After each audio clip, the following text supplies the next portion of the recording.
On the last Saturday of June, the village of Chipping Barton was alive with music, laughter, and the rustle of silk dresses beneath strings of coloured lanterns. The summer fete was being held in the community hall, an old stone building with creaky floors and tall windows that let in the heavy golden light of late evening. By 9 o'clock, the dancing had begun in earnest, the air thick with the smell of punch, rose petals, and floor polish. Miss Pamela Royce, 19 and known for her impetuous streak and theatrical flair, was the undeniable centre of attention. Wearing a flowing crimson dress that clung to her in all the wrong ways for a country dance, she twirled and spun to the delight and occasional disapproval of the room. It was halfway through the third waltz that someone screamed. The music didn't falter at once. Rather, it dragged to a clumsy halt as one violin screeched awkwardly and the piano keys were lifted mid-chord. At the centre of the room, Pamela stood perfectly still, one hand still extended as though frozen in mid-spin. Across from her, slumped over in a stiff pose with both arms hanging unnaturally at his sides, was an elderly man no one recognized. His face was pale, mouth slightly open, eyes vacant. He wore an old-fashioned brown suit, ill-fitted and buttoned all wrong. The hall fell silent, and then gasps began to ripple through the crowd. "I thought it was part of her act," whispered someone. "She was dancing with him just a moment ago." The local constable, Mr. Fred Pollock, happened to be present. His wife had made him dress up for the occasion. He moved swiftly to the scene, and after a few tense minutes of fumbled attempts to take a pulse, confirmed what most had already feared. The man was dead, stone cold in fact. Pamela, trembling now and surrounded by concerned villagers, swore she had no idea who he was. She'd been twirling alone, and when she turned, he was just there. She hadn't even noticed him, until the room reacted. Dr. Lacey was called immediately. His examination was brief and inconclusive. "Been dead for several hours," he murmured to the constable, avoiding the gathering stares. "But not from anything obvious. No signs of struggle, no wounds, no bruising. This man wasn't killed here. He was already dead when he came in." That sentence alone unravelled the room's fragile composure. The community hall had only two entrances, one from the street and the other through the kitchen. Both had been kept open all evening, but everyone present insisted they hadn't seen the man enter. There had been no disturbance, no fuss, no sign of a stranger at all, until the very moment he appeared on the dance floor. No one in the village recognized him. No identification was found on his person. Nothing in his pockets but a clean white handkerchief and a crumpled grocery receipt from a corner shop in Paddington, dated that same morning. The lights in the hall were turned up, the fete called off, and Pamela was taken home under the care of her aunt. She was clearly shaken, no longer the coquettish performer but a frightened young woman, unable to comprehend how she had been spinning in rhythm with a corpse. It was Mrs. Templeton, the vicar's wife, who later insisted someone send for Miss Marple. "I don't care if she's retired. You don't just stumble into a dead body in the middle of a dance without rhyme or reason." And Pamela, poor girl, looked as if she'd seen the devil himself. No, someone needs to make sense of this. Miss Marple arrived the next morning, modest and brisk, wearing her pale grey gloves and hat with a small cluster of violets. She was greeted by the constable and given the full account in his typically disjointed style. The body was now lying in the cold room behind the doctor's surgery unclaimed. No one had come forward, and Pamela remained convinced that she had never touched the man, not until they found her standing opposite him. She said it felt like dancing with a shadow, the constable offered awkwardly. Miss Marple asked to see the dress, the crimson one Pamela had worn. It had been bagged by the constable's wife, just in case. It was unremarkable up close. No signs of a struggle, no tears or smears. But on the right sleeve was something peculiar. A small patch near the elbow, faintly stiff. Not blood, but something pale. Miss Marple leaned close. "Smells, faintly," of spirits. Not drinking kind, cleaning kind. Then she asked to see the scene. The community hall was still locked and quiet, a yellow ribbon across the double doors. Inside, it felt both deserted and too preserved, as if a moment had been frozen. Miss Marple walked slowly across the floorboards, peering at the polished surface. There, faintly visible in the dust near the corner, were 2 tracks, scuffed shoe marks, and what appeared to be drag lines. Not from a struggle, more like a rug having been pulled along. She didn't say a word, just observed. She asked only one final thing that day, to be taken to Pamela herself. They found the girl pale and withdrawn, but clear enough to speak. "I swear, Miss Marple, I thought I was alone on the floor. Everyone was watching, you know how I get. I closed my eyes during the turn, and then I felt this cold, not air, but a cold presence across from me, like I'd brushed against death." Miss Marple didn't dismiss the feeling, nor did she press her. Instead, she glanced at the girl's shoes. A faint trace of white powder clung to the left heel. Something familiar, chalk maybe, or the residue from floor cleaner. The kind they used heavily to polish wood before events. It wasn't enough to explain the man's death. But it did raise one very chilling question.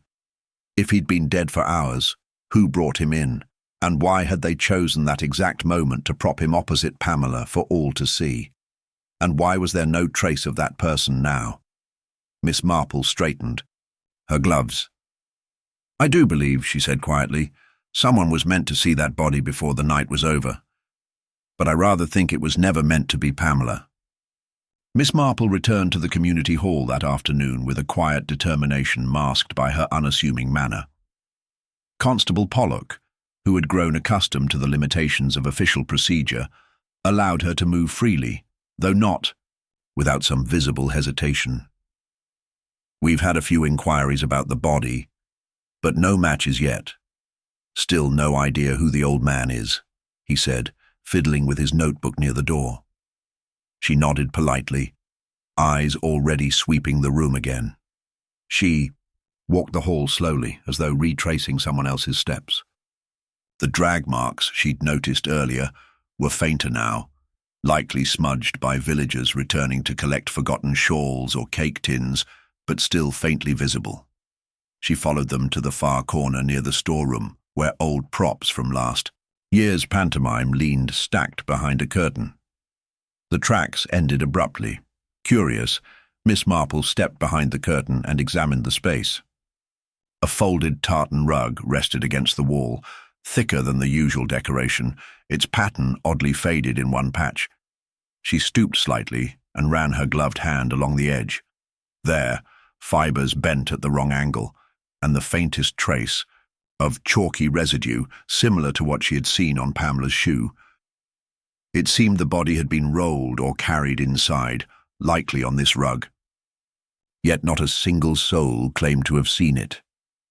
Miss Marple turned slowly to the room. The music, the light, the dancing. It would have been easy to stage something under the veil of performance, especially if the audience had been coaxed into watching elsewhere. Later that day, she visited the doctor's surgery where the body had been placed. Dr. Lacey was an efficient man, more comfortable discussing broken ankles than sudden death, and not particularly fond of speculation. "Heart failure, perhaps," he said, lifting the edge of a white sheet. "No trauma, no external injuries. But I'll be honest, Miss Marple, he was dressed far too carefully for someone who dropped dead of natural causes." She examined the body closely. The suit was indeed peculiar, slightly mismatched in color, as though the trousers and jacket had been acquired separately. The stitching on the right sleeve was subtly different. A tailor's repair, perhaps? She reached for the inner pocket and found it empty, but the lining bore a name tag, faded but legible, W. Merton. She quietly committed the name to memory. She left the surgery and strolled to Pamela's house. Her aunt, Mrs. Croft, greeted her at the door, anxious and fatigued. "The girl hasn't spoken much since yesterday.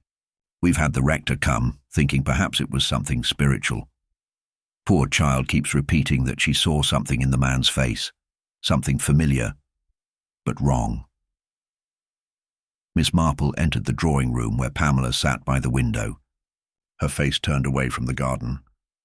"May I sit?" she asked softly. Pamela nodded.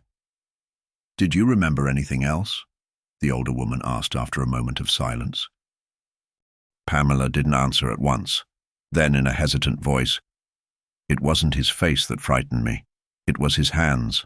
They looked bent, as if someone had tried to pose them naturally, but didn't know how." She closed her eyes. "And there was something else. I know it sounds absurd, but his shoes were polished, too polished. Not a speck of dust, not even from the walk into the hall, as if he hadn't walked at all." Miss Marple's eyes brightened ever so slightly. "That doesn't sound absurd at all, dear. That sounds rather helpful." Before leaving, she asked to see Pamela's dress again. It had been returned from the constable's wife, folded neatly. This time, Miss Marple examined the hem. There, along the inside edge, was a tiny thread of green. Not from the dance hall, but possibly from something else. Velvet, perhaps? She said nothing aloud, but carefully wrapped the thread in a tissue and tucked it away. The next morning, a letter arrived at the post office from London, addressed to the Chipping Barton Constabulary.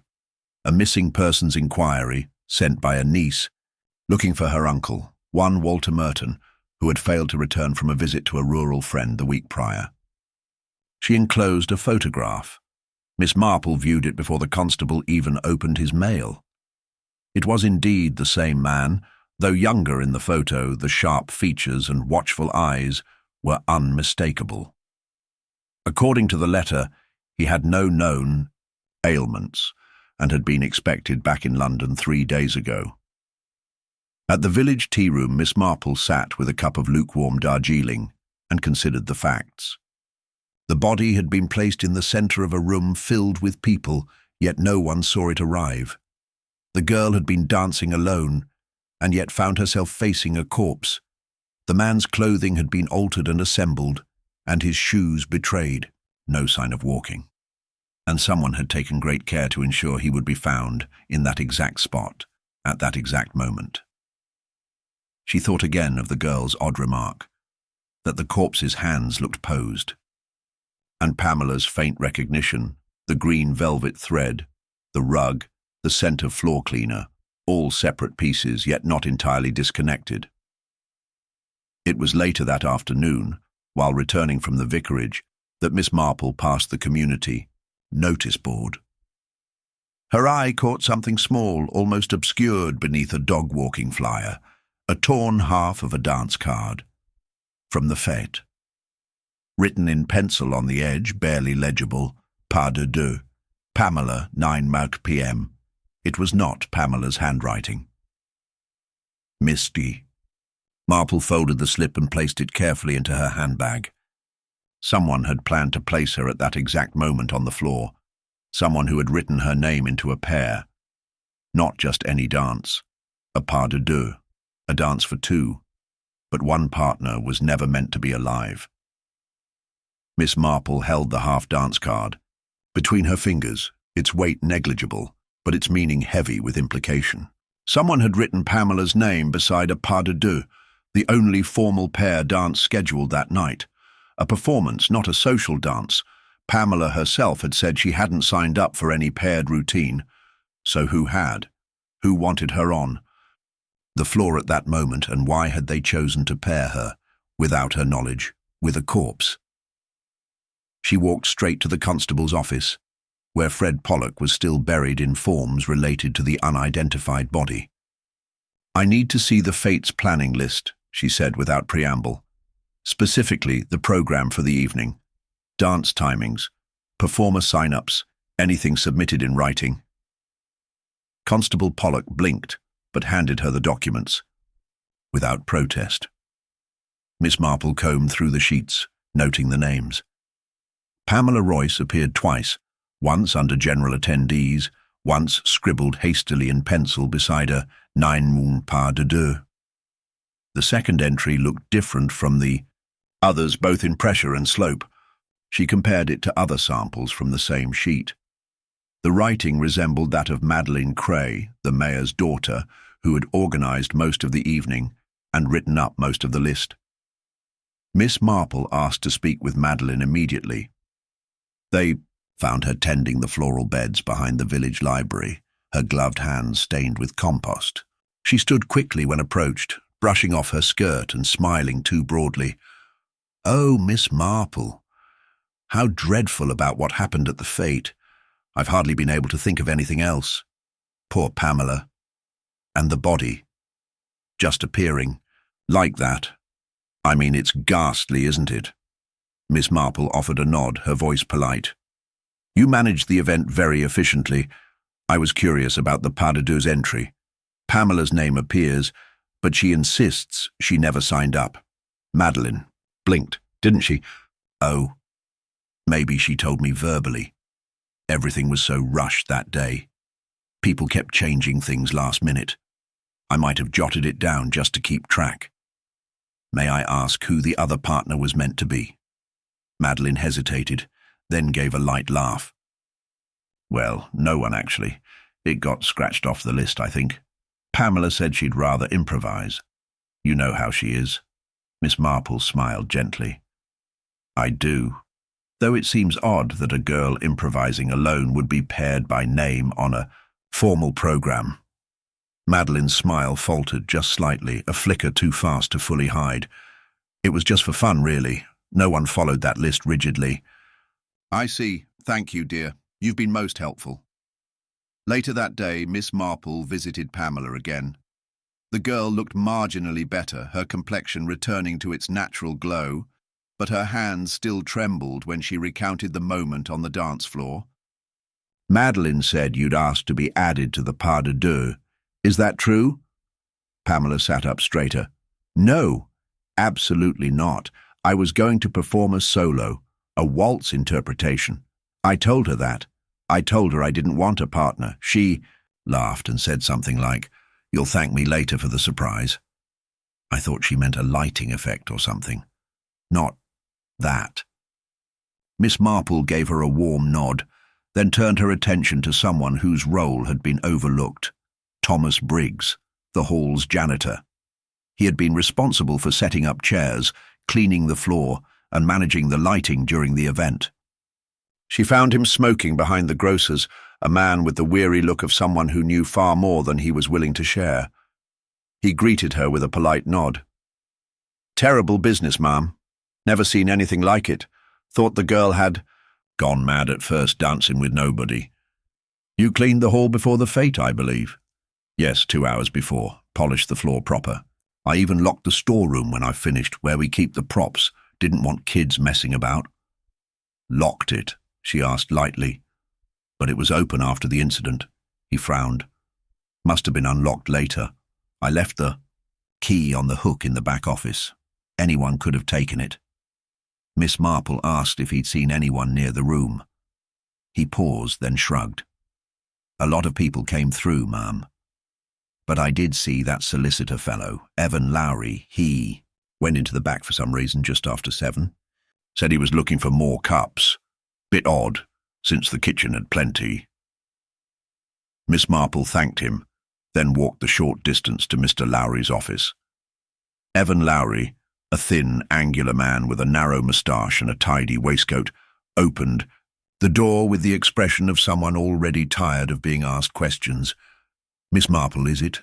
I imagine you're here about that ridiculous business at the fete. I've told the constable all I know." "Just a few details," she said, smiling. "You were seen near the storeroom before the dancing began." He blinked, adjusting his tie. "Yes, well, I went looking for paper cups. The ones in the kitchen were nearly gone. Someone said there might be more in the storeroom." "And were there?" "No, just costumes and old stage rubbish. I locked it again and returned to the party."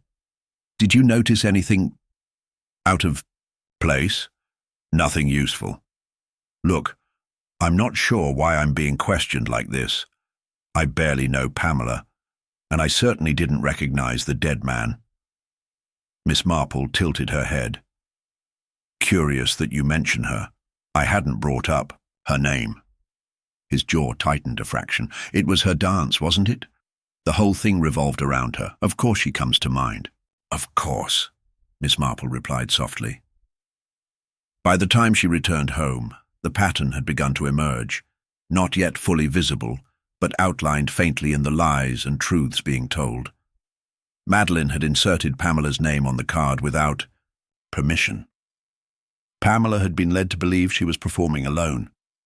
Briggs had locked a storeroom that was mysteriously reopened. Lowry had entered it with a thin excuse. And the body, meticulously dressed, unusually polished, had been introduced like a grotesque partner into a staged performance. But something still didn't fit. The deception wasn't merely about placing a body, it was about being seen. Someone had wanted an audience for a spectacle they carefully orchestrated, but hadn't counted on it unraveling quite so publicly. Miss Marple now needed to hear from one final person. The photographer. A young man named Dennis Clay, hired to document. The fete had been quietly overlooked by the constable, but not by Miss Marple. If anyone had been observing the crowd with intent, capturing moments others missed, it would be him. She found him in his father's shed, developing the fete photographs in shallow trays of chemicals, a red light glowing overhead. He greeted her with a sheepish grin. Didn't expect you, Miss Marple. They said no one wanted the photos till things settled down. I'd like to see them now, if I may.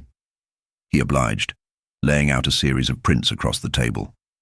Miss Marple's eyes moved over the snapshots, smiling faces, swirling dresses, the mayor posing with a glass of punch. Then she paused. One photo showed Pamela mid-spin, arms raised. Directly behind her, only partly in frame, stood a figure, half shrouded in shadow, tall, suited, one hand visible near the curtain, gloved. But Pamela had claimed she never saw him. Miss Marple pointed. Was this taken moments before the body was noticed? Dennis nodded. Just before the scream. Seconds, maybe. She tapped the gloved hand. This man was very much alive, and he wasn't Mr. Merton. Dennis blinked. Then who? But Miss Marple had already straightened.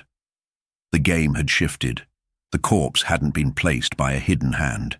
It had walked in, led, propped, and manipulated by someone still in that room. Someone who had made sure they vanished the moment their part was done.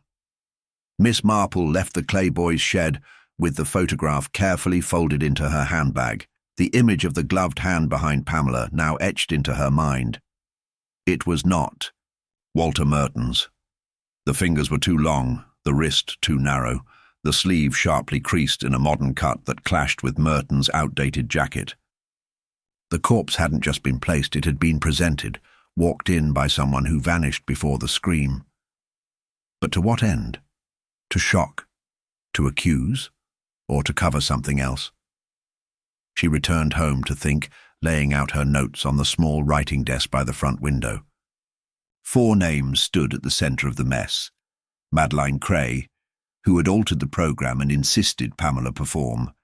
Evan Lowry, whose unnecessary trip to the storeroom coincided with the critical timeline. Thomas Briggs, who reported the door locked, but didn't notice it unlocked again, and Pamela Royce, who had unwittingly become the centre of the entire spectacle. But now the photograph had added a 5th, an unknown man in gloves, alive moments before the scream, near the curtain, where the rug had been stored. That presence could not be a coincidence. The next day, Miss Marple returned to Pamela's home, this time requesting to speak to Mrs. Croft alone. The woman was tight-lipped at first, but loosened as Miss Marple inquired gently about the girls. Asked. Pamela's had her share of attention, the aunt admitted. Boys from the village, a few from nearby towns, but it's always been harmless. Any serious suitors? Someone who might have felt Displaced? Mrs. Croft hesitated, frowning. Well, there was one. A rather odd man, more than twice her age. Mr. Lowry. He was very courteous at first, offering her legal advice, helping with forms after her father died. But when she turned 18, he became persistent, sent flowers, invited her to dinners. She declined. Pamela told him kindly she wasn't interested. And how did he take that? Poorly, she said quietly. He stopped speaking to her altogether. It became awkward at events. I warned her to be careful. Miss Marple thanked her and returned to the village centre. She now had a motive for Lowry, rejected affection, bruised pride, and a peculiar resentment of Pamela's public persona. But how did that tie to a corpse? She requested a second visit with Evan Lowry and was received with formal stiffness. His office was cluttered with files and smells faintly of old leather and ink. She wasted no time. "Mr. Lowry," she said, "you were acquainted with Walter Merton, were you not?" His expression flickered. No, I don't believe so. The name means nothing to me." "But he was also a solicitor," she said mildly, "and from London. Practiced until 6 months ago. According to his niece, he recently handled a will dispute involving the family of one Edmund Cray, Madeline's uncle. That dispute went in Merton's favour." Lowry stared, then looked down. "I may have heard the name. It's not unusual in our field. But it's unusual to see a rival solicitor's corpse trotted across a village dance floor without explanation." He stood abruptly. "Miss Marple, if you're implying I had anything to do with—" "I'm not implying. I'm asking. Because someone wanted Pamela humiliated or blamed, and someone had a reason to hate Walter Merton." His jaw clenched. "I had nothing to do with that man's death. But you knew who he was, and that alone makes your silence suspicious." He said nothing more, and she didn't press him.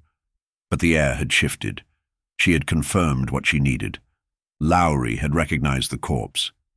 He hadn't been stunned that night. He had been silent, dangerously so. Later that evening, Miss Marple walked past the mayor's house. Madeline Cray was standing by the gate, arguing with her mother in hushed tones. When she noticed Miss Marple, she straightened, offered a strained smile, and approached. "I suppose you're still investigating," she said lightly. "It must be terribly complicated, trying to piece it all together." "Yes, it is," Miss Marple said, "especially since the pieces don't seem to come from the same puzzle. Tell me, Madeline, did you know Walter Merton?" Madeline looked startled, then cautious. "No. Should I?" "Your uncle's estate was disputed in court. Merton represented the other side, quite aggressively." "I didn't know that," she said quickly. "You added Pamela's name to the dance card without asking, then told her it was a surprise. What was the surprise exactly?" Madeline faltered. "I thought she'd enjoy the spotlight. Or perhaps you thought she needed bringing down a peg or two." Madeline flushed. "That's unfair." "Is it? You've always been the one organizing events, taking charge. And Pamela, well, she stole the attention, didn't she? Not with effort, but just by existing. You weren't the lead anymore." "That's not true," she snapped. "I liked Pamela. I just thought she was getting too full of herself." Miss Marple nodded gently. "Did you ever see the man who danced with her?" "No. I turned away. I was at the refreshment table." Miss Marple left her with a parting smile, but she now understood the shape of the web. Madeline resented Pamela. Lowry had once pursued her, and lost. And both had reason to dislike Merton, one professionally, one indirectly. But still the corpse itself remained the greatest mystery. Merton had been missing for at least a day before he appeared in the hall. His shoes had no dust.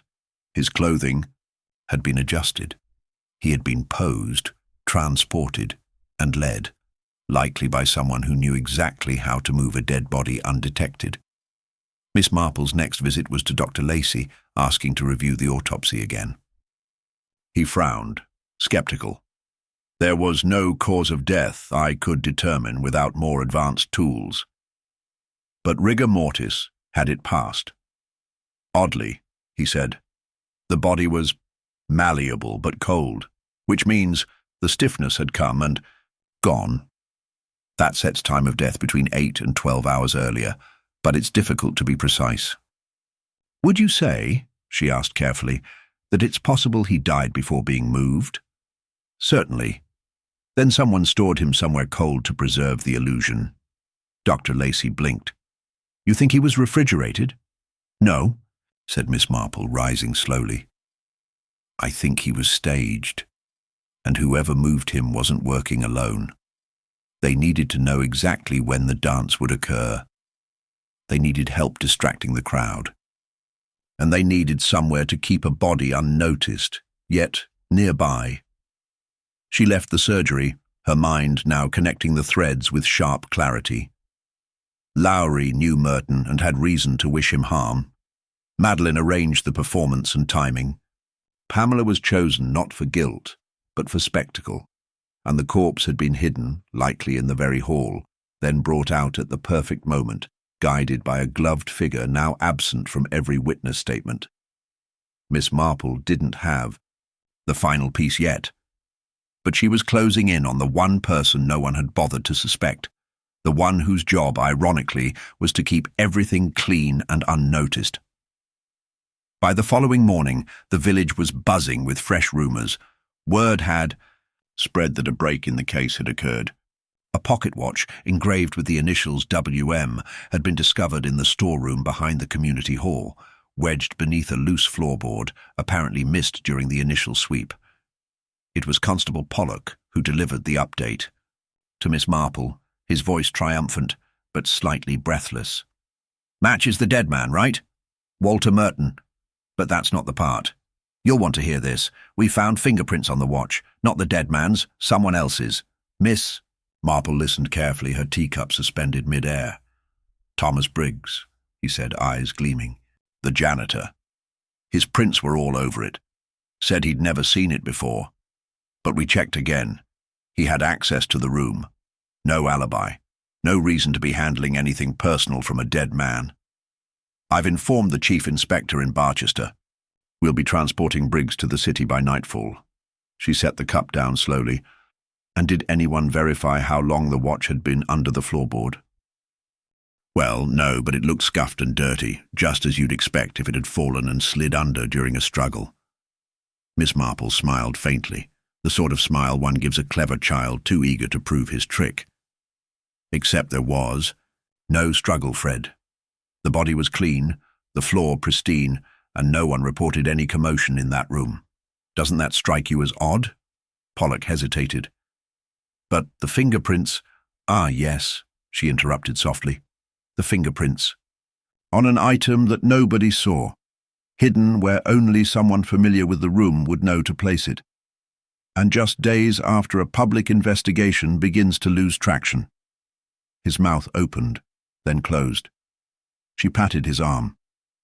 I don't mean to belittle your efforts, but I do wonder if this is a gift too perfectly wrapped. Later that day, Miss Marple visited the small holding cell where Thomas Briggs sat.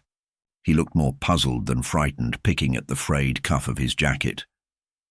I didn't kill anyone, he said flatly before she even asked. They say my prints were on a watch. I don't know what watch. I clean that room every week. Could have touched 100 things. Did you see the watch before? Never. I'd have remembered it. Fancy thing. Gold case. Doesn't fit with the usual rubbish folks leave behind after dances. Have you ever lost your keys to the storeroom? He frowned. Only once, years ago. I always leave them hanging. On the hook in the back. Anyone could take them then? He gave a short nod. I trusted people here. So did Walter Merton, she murmured. Miss Marple left the station with a nagging unease she couldn't quite shake. Briggs wasn't bright, but he wasn't dishonest. If he'd placed the body, He wouldn't have hidden a watch with his own fingerprints in the most incriminating spot possible. It reeked of convenience.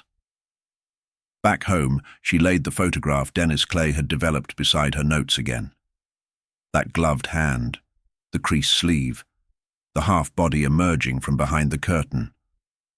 She reached for a pencil and lightly outlined the shoulder curve, imagining the rest of the figure. The proportions were lean, almost youthful. Certainly not Briggs, and that sleeve. It came back to her suddenly, the green velvet thread she'd collected from the hem of Pamela's dress. She had kept it tucked inside a folded slip of paper in her desk drawer. She retrieved it now and compared it to the image. The color was faint in the photograph, but the texture suggested the same. Velvet. Someone had worn a dark green velvet jacket. Not exactly common in rural dances. Miss Marple returned once more to the mayor's house and asked for a quiet word with Mrs. Cray. Madeline was out, which suited her fine. "Did your daughter wear a green velvet jacket to the fete?" she asked gently. The mother looked surprised.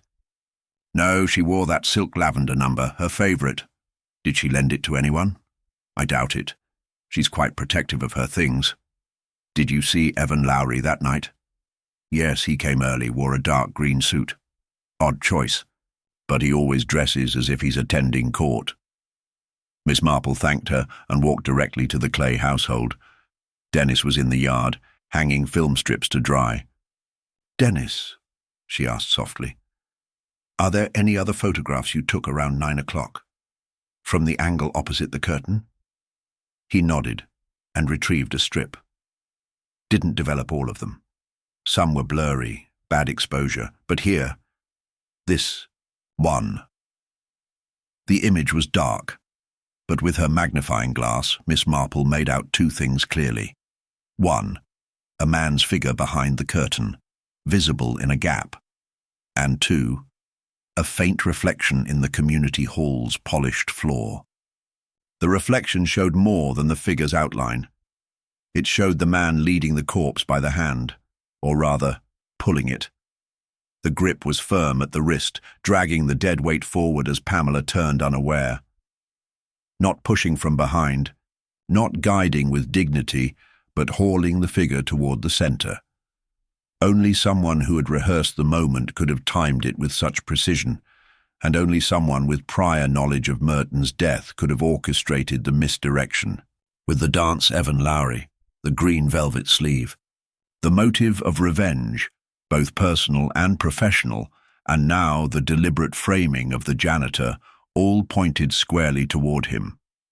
He had been present in the back room, had entered the storeroom, had a history with Pamela, and had known Merton professionally.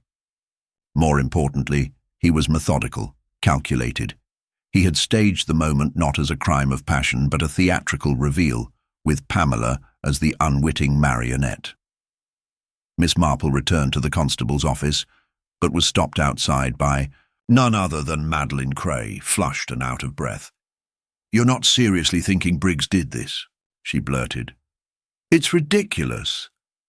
"I agree," Miss Marple said gently. Madeline looked relieved, then anxious. "You're going to say it was Evan, aren't you? Because I need to tell you something." Miss Marple watched her closely. "I was in the back that night," she whispered. "I saw Evan dragging something behind the curtain. I thought it was a costume dummy. I didn't say anything because I didn't want to cause trouble. He and we were briefly close, before he started obsessing over Pamela." Miss Marple nodded slowly. "You've just saved an innocent man, Madeline. But you may have put yourself in danger." Madeline looked puzzled. "Why?" "Because Lowry thought he'd succeeded. The case was closed. He won. But now someone knows what he did. And Evan Lowry doesn't strike me as the sort to tolerate loose ends." Madeline's confession had shifted the balance of the investigation, but it had also awakened a dangerous reality. Evan Lowry wasn't just meticulous, he was calculating, in a way that didn't stop once the plan succeeded. He would have anticipated questions. He would have known the watch couldn't stay missing forever. And now, someone who once aided him, even passively, had revealed his actions. Miss Marple knew the clock was ticking, not only for uncovering the full truth, but for ensuring Madeline remained safe. She returned to her sitting room, the soft tick of the mantel clock filling the silence as she combed back through the earliest fragments of the case. There was still something missing, something fundamental. The performance had been constructed with cruel precision. Pamela placed under the lights, Merton dragged into place, the moment timed to horror and spectacle. But to pull it off with such confidence, Lowry would have needed more than just motive. He would have needed certainty. Certainty that Walter Merton would be alone, out of reach, and vulnerable. That detail nagged at her, the assumption of control. You don't orchestrate a crime like that unless you've already claimed the victim. It was time to speak with Merton's niece. Miss Marple arranged a call to London and was promptly connected to a Miss Hester Merton. She spoke crisply, but her voice carried an unmistakable edge of grief. Yes, he was my uncle. He'd been retired only half a year. Spent most of his time reading legal briefs and gardening. He came to Chipping Barton to meet someone, a former client who wrote to him asking to discuss a private matter. I assumed it was just one of his usual pro bono visits. But when he didn't return by evening, I got worried. Do you recall the name of the person he was meeting? Not exactly, the letter didn't mention it. But he said it had something to do with an inheritance case from years ago, something he thought had been buried. Miss Marple paused. Was this case about the Cray estate? No, I don't think so. It was older. Uncle handled many rural disputes, land ownership, missing heirs. This one, I think, involved a man who disappeared during the war and was declared dead. But years later, someone challenged that status. The line crackled. Miss Marple felt the air around her shift. And the challenge failed? Yes. Uncle argued it successfully, said there was no evidence the man had returned. But he always suspected the truth wasn't so simple. He said once, "The dead don't argue, but sometimes the living help keep them quiet." After the call, Miss Marple sat quietly for some time, the weight of the statement echoing in her thoughts. She rose suddenly and walked to her shelf of clippings and case notes, a habit from years past. After some searching, she found what she needed, a yellowed article dated 1952. Local dispute over missing soldier's estate ends in ruling. The soldier's name was Peter Lacey, declared dead in 1945. His brother had inherited a cottage and a modest pension after the court dismissed a reappearance claim. The lawyer who argued the dismissal? Walter Merton. She stood still, eyes narrowing. Dr. Lacey. Miss Marple wasted no time. She walked to the surgery and found the doctor tidying up for the day. He looked surprised to see her. "Another question, Miss Marple?" "Yes," she said evenly. "About your brother." He stiffened. "I don't have a brother." "Peter Lacey, born 1920, enlisted in 1939, went missing in France in 1944, declared dead in 1945. His hand froze on the doorknob. I read the court records. Merton argued against the claim of his return. A woman had written to say she saw him after the war in Wales. But no one believed her. Except, I think, Merton. He may have revisited the case. And you, Doctor, had every reason to stop him. Lacey turned, his face pale. "You don't know what you're talking about." "But I do," she said softly. "Merton wasn't just lured here by Lowry. He came because he believed someone had lied under oath, that someone had helped erase Peter Lacey to protect an inheritance, yours." Lacey moved to speak, but she held up a hand. "You took the cottage, the pension. You built your life here. But Merton found something, perhaps a letter, a photo, a survivor's account, something that told him your brother had come back and that you'd hidden it. If the truth had surfaced, you'd have been ruined, not just professionally, but legally." Lacey's voice was cold now. You're reaching. Am I? You had access to the body. You declared no visible injuries. You told the constable the man died of natural causes. But rigor mortis had passed unnaturally quickly, as if the body had been refrigerated. You have the only facility in the village capable of doing so. He looked away. I didn't kill him. No. I don't think. You did, but I think you were asked to help cover it up, and you agreed because you thought your past was about to be uncovered. She saw it in his silence, the exhausted sag of the shoulders, the sudden twitch of the jaw. Not guilt over Merton's death, but fear that the life he'd constructed might still collapse around him. He had not killed, but he had lied, because some shadows stretch long. That evening, she returned to the constable with everything: the photograph, Madeline's testimony, the forged dance pairing, the timing of the storeroom entry, the link to Lacey's brother, and the motive tying it all together. The case that began with a corpse in a dance had twisted backward through years of silence, buried under false death certificates and courtroom dismissals. Merton had been lured to the village by a man who wanted revenge, silenced by hands that knew how to shift a body, and concealed by someone desperate to keep the past entombed.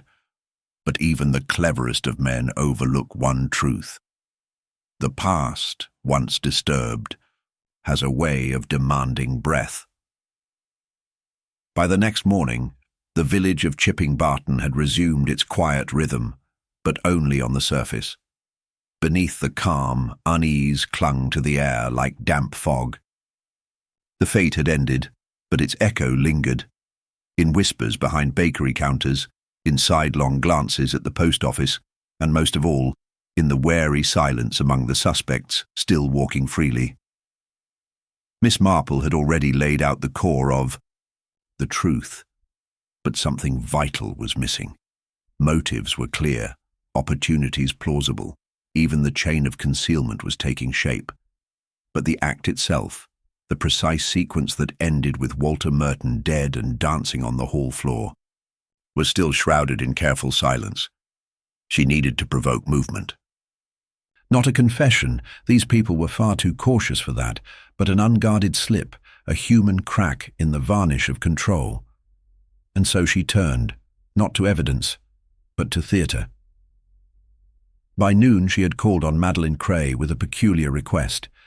"I'd like your help staging a little reconstruction," she said, seated in the Crays' parlour with her knitting bag beside her. "A sort of reenactment at the hall this evening, for the benefit of the constable, of course."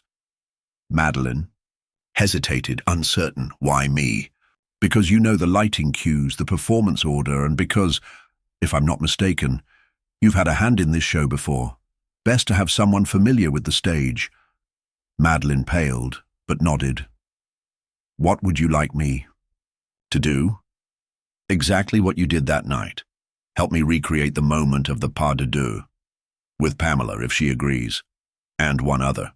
By 5 o'clock, the community hall had been quietly unlocked and lit once more.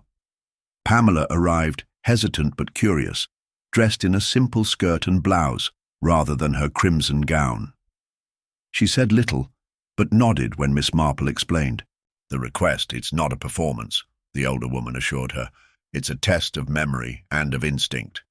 At 6, the final piece arrived. Evan Lowry, summoned by the constable under the pretense of clarifying some remaining legal documents. He appeared in a charcoal grey suit, eyebrows slightly raised at the sight of chairs pushed back, and the gramophone. "On standby." "What is this?" he asked. "A simple demonstration," Miss Marple said brightly. "We're attempting to recreate the positioning and timing of the dance in question. You were present that night. You stood near the curtain. Did you not?" Lowry stiffened. "Briefly, yes." "Then you won't mind assisting. We'll use a mannequin in place of Mr. Merton, of course. Briggs retrieved one from the old pantomime store." The janitor, now reinstated and watching everything with wary eyes, rolled the mannequin into place. It was dressed in an old jacket and trousers, standing stiffly upright with arms dangling slightly forward. Miss Marple placed Pamela at the centre of the floor. Music cued. "Begin your dance," she said softly, and Pamela, taking a breath, began to spin slowly in time with the waltz. Her movements were graceful, slower than before, deliberately steady. Miss Marple watched Lowry carefully. He was positioned by the curtain again, close to where the figure in the photograph had stood. His gaze was flat, unreadable. The room's stillness seemed to grow heavier with each turn of the gramophone. Then Miss Marple gave a small nod to Madeline, who flicked the switch for the main hall lights. They dimmed. Instantly, Lowry turned his head, first left, then behind him. Miss Marple watched it all. The unconscious shift in posture, the muscle memory of a man not startled by darkness but alert to timing. She turned back to Pamela. "And now pause," she said. Pamela stopped. "Now, Mr. Lowry, if you would. Kindly walk the mannequin forward, just as you did that night." He blinked. Excuse me?" "To recreate the scene properly. You were seen standing behind the curtain moments before the body appeared. If you weren't moving the corpse, what were you doing? I told you I was checking the props. I thought someone had left the light's control exposed." "But that control is by the side door," Miss Marple said quietly, "not near the curtain. You see, I've walked this room many times, and I timed it. You couldn't have made it to the curtain and back in the seconds between the music and the scream unless you were already waiting with the body." Lowry's mouth tensed, but he didn't move. Miss Marple stepped toward him now. "Move the mannequin, please." For a long moment he stood still. Then, with a visible breath through his nose, he reached forward, took the mannequin's wrist, and pulled it toward the center, just as he had that night. In the moment, his hand tightened on the wrist. The gramophone let out a faint pop, and Miss Marple caught what she had been waiting for. Lowry winced. Just slightly. The kind of reflexive tension that wasn't from exertion or performance, but from recollection. The feel of a dead limb in one's grip was not easily forgotten. She looked at Briggs. "You saw him, didn't you, that night?" Briggs nodded, his voice low. "Not clearly, but I remember someone in a dark coat dragging something behind the curtain. I didn't say anything, because I wasn't sure what I'd seen." Miss Marple turned back to Lowry. "There was no theatrical trick. You led the body out like a ghostly puppet, used the music to mask the silence, and waited for Pamela to turn. Before letting the body collapse, Lowry stepped back. This is absurd. You're relying on shadows and timing." "No," she said softly. "I'm relying on you.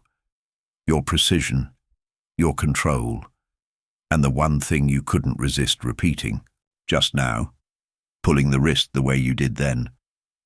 You could have taken the mannequin by the elbow or the shoulder, but you didn't." Silence fell again, thick and final. Miss Marple turned to Constable Pollock. "I believe you have what you need." But even as Lowry stood frozen in place, face unreadable, Miss Marple felt the edge of something unfinished. She had broken his mask. But there was still a deeper question looming beneath his silence. Why had he waited? Why choreograph this entire moment of horror? Because the killing hadn't been the end. It had been the message. Constable Pollock had barely finished taking Evan Lowry into custody when the first tremor of doubt crept into the room. Not from Miss Marple, who stood calm and steady as always, but from Madeline Cray, whose eyes darted once more to the curtain. It was as though something had unsettled her in the silence that followed Lowry's calculated reenactment, a second realization buried under the first. But she said nothing, and Miss Marple noted it. The crowd was small that evening, just the Constable, Briggs, Pamela, Madeline, and herself. But the hall, once again stripped of music and performance, now held a tense residue. Lowry offered no confession, nor even a proper denial. He said nothing, merely watched everyone else as if still playing a game whose final rule only he knew. He allowed himself to be led out without resistance, leaving behind the stiff-jointed mannequin in the center of the floor. Miss Marple had intended to review all her physical notes that evening. She'd kept every scrap in her small satchel. The photograph from Dennis, the green velvet thread from Pamela's hem, the torn dance card with her name, added in unfamiliar handwriting. Each item had played its role in the unraveling web, but now, with Lowry in custody, she wanted to re-examine them in fresh light. Not to confirm what she already believed, but to answer the question still hanging in her mind like a pulled curtain: why make the murder a show? But when she reached her home, something was wrong. Her front door was locked as she'd left it, and her windows untouched. There were no broken latches or forced entries. Yet when she sat down at her desk, she felt it at once. The satchel was lighter. She opened it slowly, each item accounted for in sequence, until she reached the end. The dance card was gone. She checked again, pulling the satchel inside out.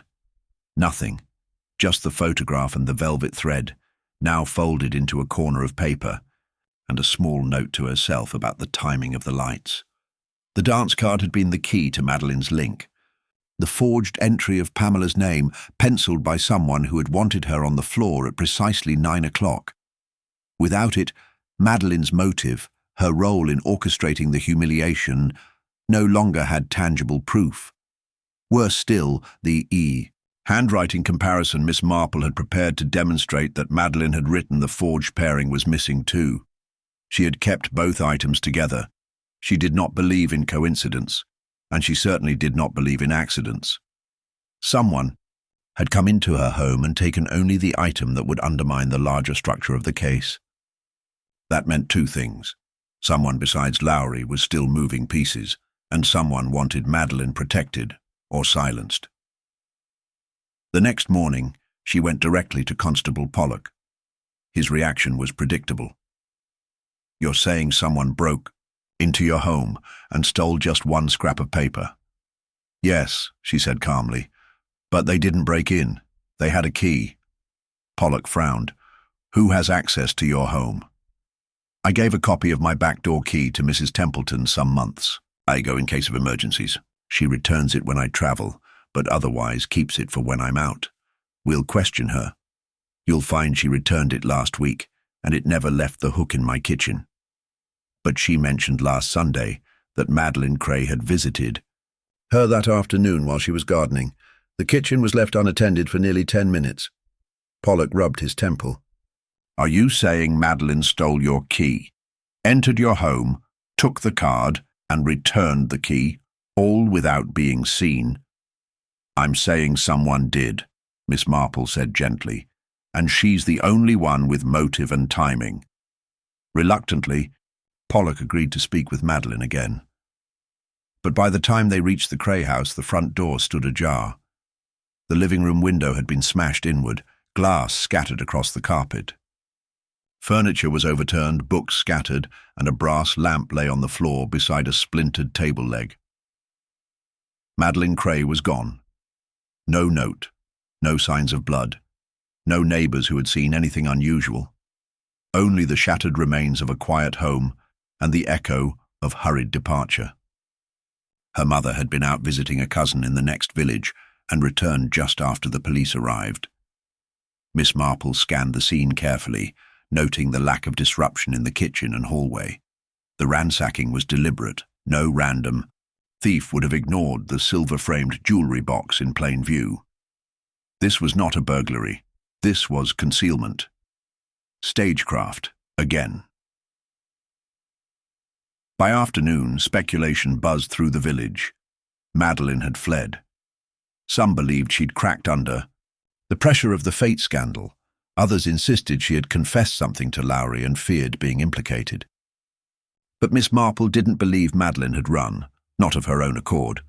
She returned to Dennis Clay, the young photographer, and requested a closer look at the original negatives.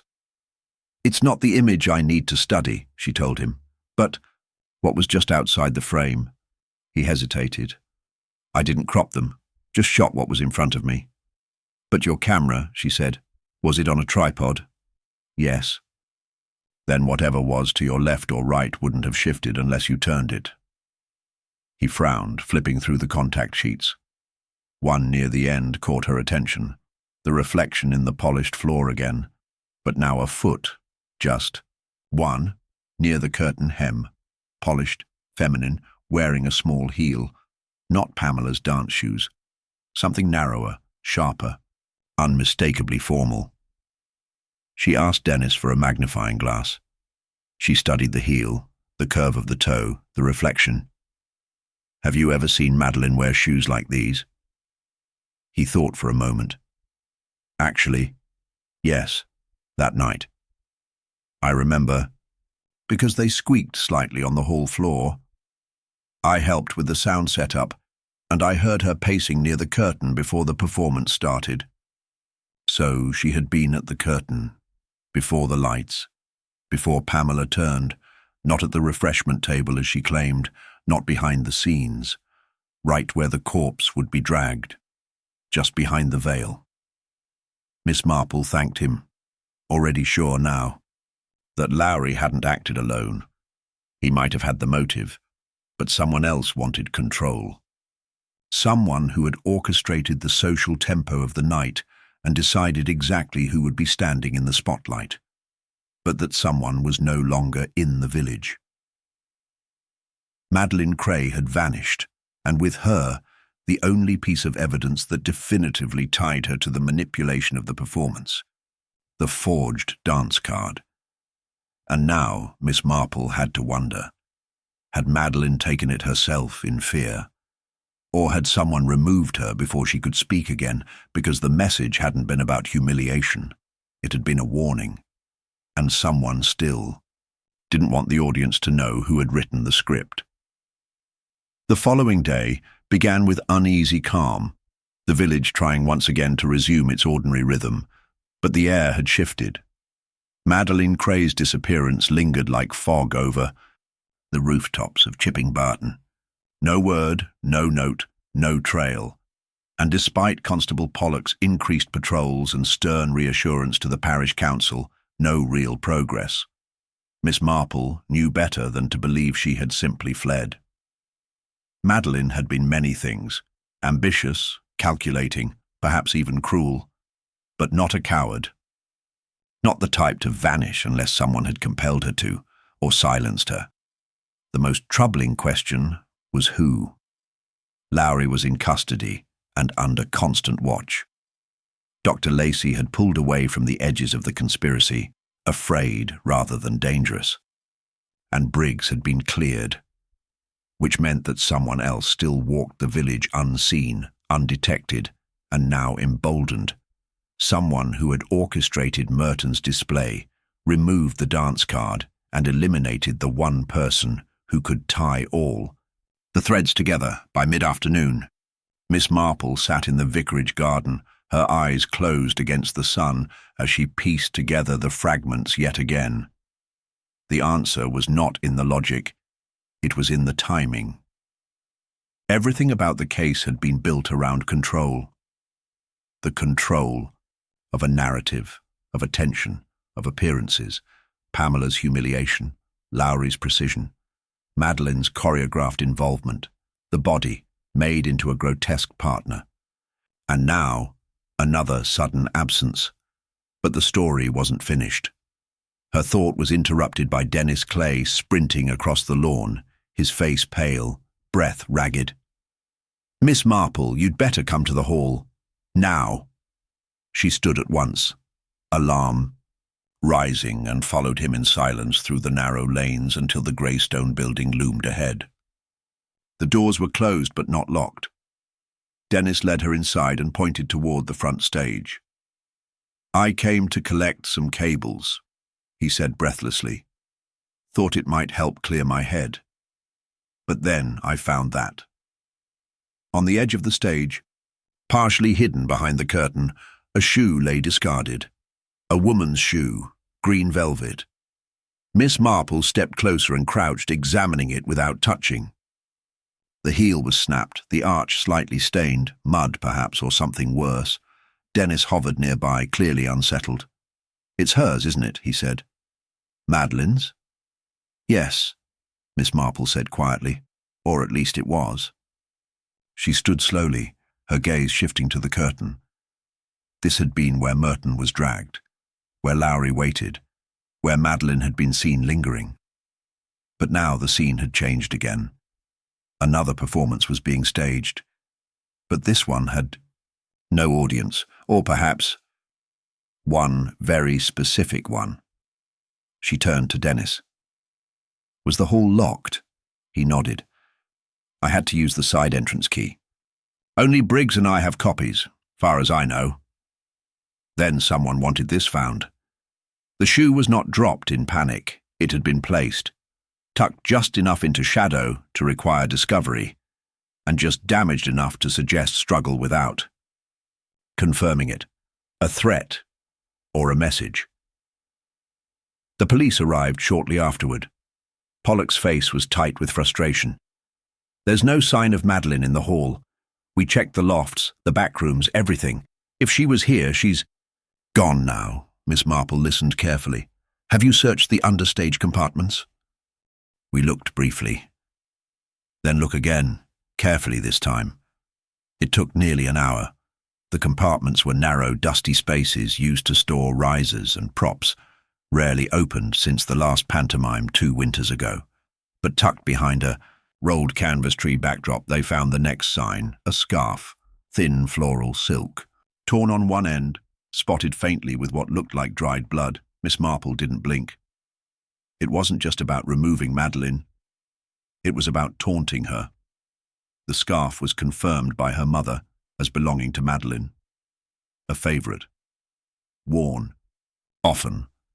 The blood was human, though the doctor couldn't say how recent without laboratory testing. The placement made the message clear.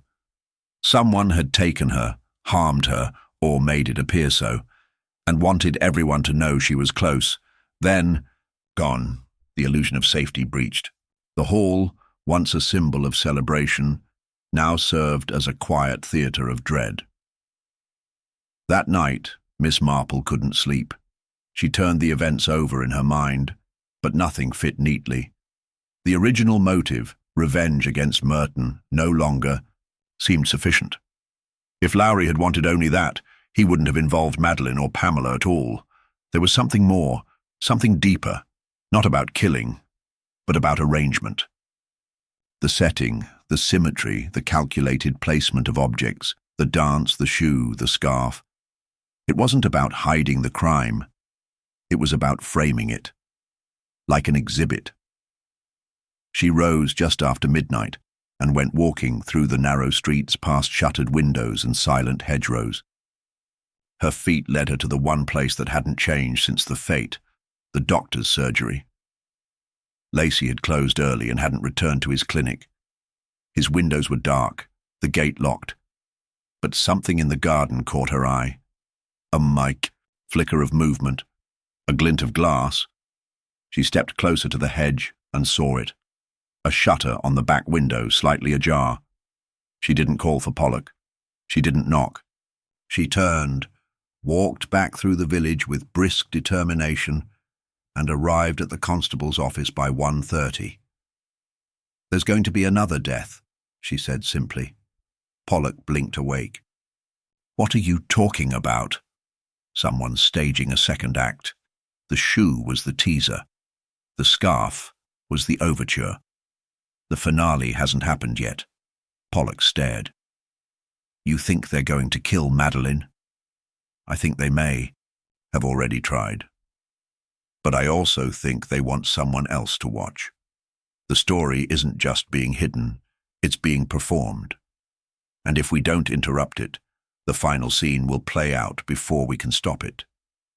By dawn, the doctor's surgery was searched, the back window had been forced, a cupboard had been tampered with, and the refrigerator unit, once housing corpses awaiting transfer to the city, was switched on, but empty, except for a single item.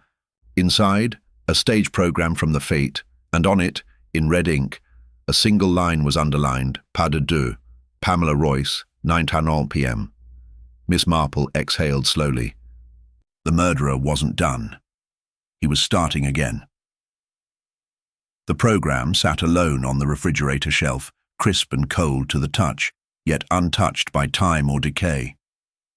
Miss Marple stared at the underlined line, pas de deux, Pamela Royce, 9 p.m., and felt the ache of familiarity rise again. It wasn't just the words, nor the timing, nor even the ritualistic precision of the marking. It was the echo. A performance repeated, a script played once more. But why? Why return to the same cue, the same moment, when the stage had already fallen silent? Unless the killer wasn't finished, unless the dance hadn't ended, but simply paused. Constable Pollock stood behind her, subdued now, his earlier confidence buried beneath uncertainty. It's the same line, from the original. "Program," Miss Marple nodded, folding the paper gently. "The killer isn't improvising, Fred. He's following choreography, carefully plotted, rehearsed." "We've got Lowry in custody," Pollock muttered. "If he didn't act alone, then who?" "Someone who understands rhythm," she said absently. "Not musical necessarily, but narrative. Someone who knows how to stretch tension, when to build, when to release. Someone staging a drama, not just committing a crime." As they left the surgery, Miss Marple's mind retraced the last days like the steps of a complicated waltz. The shoe, the scarf, the disappearing card, the staged placement of each. Not just a pattern, but a structure, each item tied to Pamela. Every symbol pulling her back to that moment on the floor. The dance she didn't agree to perform. The one choreographed for her without consent. But something didn't quite fit. She returned home to her notes, reorganizing each one not chronologically, but spatially, mapping where each clue had been found in the hall, in the village, even in her own home. The threads drew toward a center not previously examined. Not Evan Lowry, not Madeline Cray. Then she paused. The green velvet thread. She had assumed it came from Lowry's jacket, or from Madeline's costume. But Lowry wore wool that night, and Madeline had been in lavender silk. She retrieved the thread again and pressed it gently between her fingers, studying the weave under the magnifier. It wasn't from outerwear, it wasn't from a formal dress. It was heavier, more textured. The same kind of velvet used to cover props and backdrops in the community hall. She stood abruptly and walked to the storage wing of the hall alone, letting herself in with Pollock's spare key. The curtains were closed, the lighting dim. She passed behind the stage, tracing her hand along the stored props and boxes. And then she saw it. A green velvet stage drape, partially unfurled over a stack of costume crates. Torn slightly at the edge. She bent down and picked at the seam. A second green thread came loose, identical to the one found on Pamela's dress. She turned slowly. Pamela had never brushed against Lowry. Pamela had brushed against the curtain, which meant the thread on her hem was not a trace of the killer. It was a timestamp. It proved the corpse had been inside the curtain when she turned. Not before, not dragged later. Pamela hadn't been dancing with the body. She had brushed the fabric as the killer moved behind it, waiting for the cue, and the only person known to handle the curtains that night, adjust them for the lighting and cues, had not been Lowry, or Madeline, or Briggs. It had been Dennis, Clay, the photographer. Miss Marple's steps quickened as she left the hall. She knew where he lived, just behind the bakery in a flat above his father's workshop. She arrived breathless, rapped sharply on the door, and was met by Mrs. Clay, who blinked in surprise. "Dennis? He left early this morning, said he had to go into the city. Did he say why? Something about film development. But he didn't take his camera. Left it right there." She pointed to the table near the door. Miss Marple stepped inside, her tone even. "Would you mind terribly if I had a quick look at his negatives?" Mrs. Clay hesitated, but gave a slow nod. Of course. He said he was proud of them, especially the ones from the fete. The envelope was still on the table. Miss Marple pulled out the strip of negatives and held them to the window light. She saw the familiar frames, the swirl of the dance, the frozen gasp of the crowd, but then, midway through the reel, something new, a photo never shown. Pamela dancing, the corpse behind her, and Dennis reflected in the mirror on the far wall, not photographing, but watching. He wasn't behind the camera. He wasn't capturing the moment. He had been timing it. She flipped the next negative. It showed the curtain being drawn, not by accident, but deliberately parted, and Dennis's hand on the edge. He had always been present, always in the periphery. The one who framed the story, who saw what others didn't, who delivered the photograph of the gloved hand as though it were an accident. But who else would have been able to position the camera, select the frame, and crop the truth? She thanked Mrs. Clay quietly and left. By dusk, Pollock had dispatched a team to the railway station. But Dennis had already boarded the morning train. Destination unknown.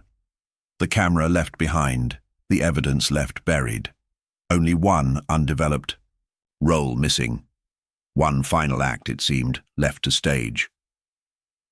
Back in her sitting room, Miss Marple sat down and reopened the program from the surgery fridge. One line was underlined in red, but another, fainter, had a small circle beside it. One she hadn't noticed before, barely visible.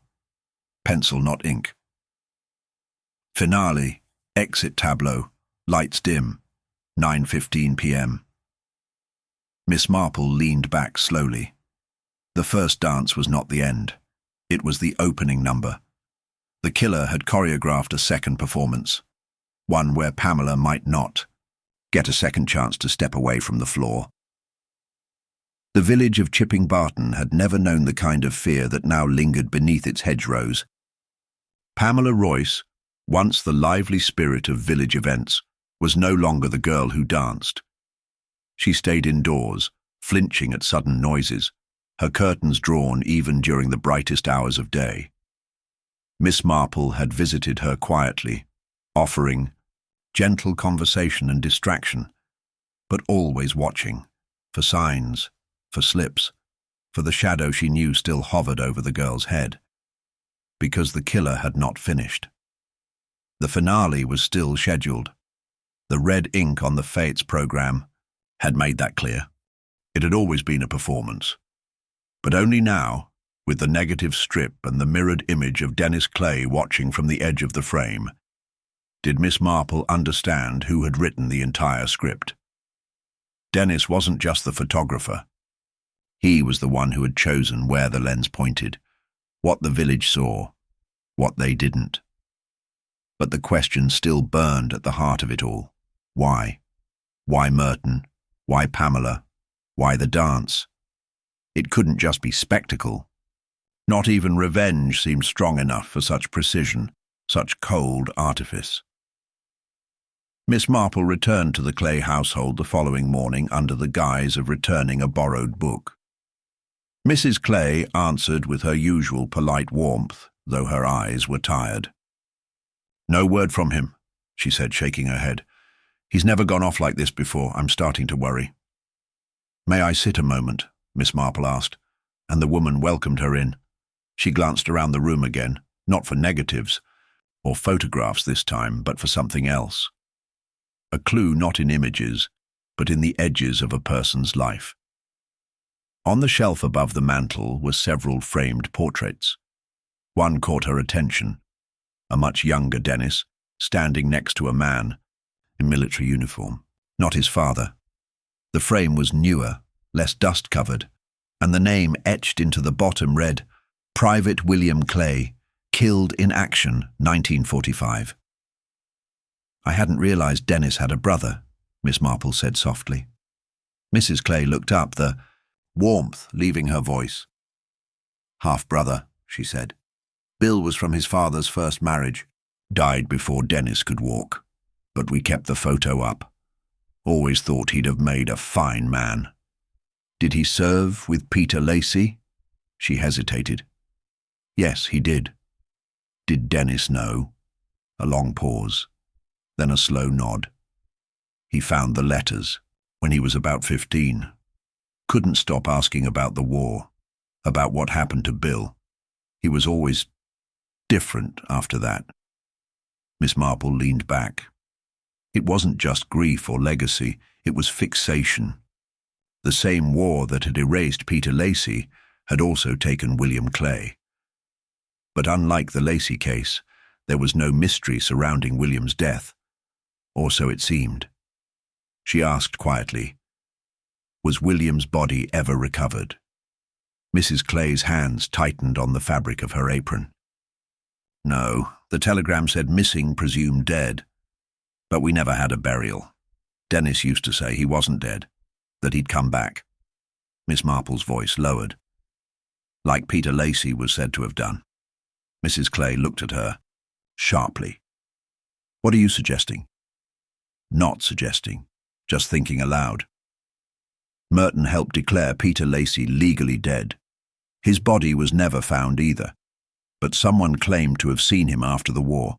The case was dismissed.